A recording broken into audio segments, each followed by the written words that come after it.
Na kurz Triple P jsem se přihlásila, protože informace, které jsem se v něm měla možnost dozvědět, jsou podloženy výzkumy.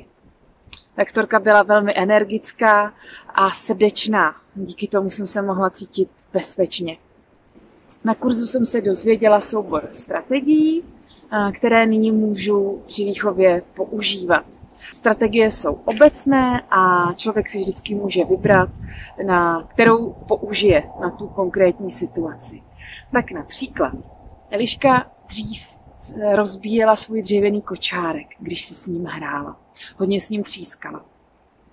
A já jsem jí ho dříve vždycky vzala, ale nikam to nevedlo, protože jsem jí ho vrátila třeba za hodinu a ona s ním začala třískat zase.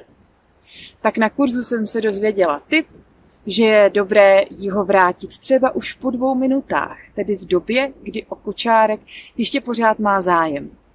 A také jsem ráda, že moje 2letá dcera říká prosím, protože já jsem si myslela, že je na to ještě moc malá.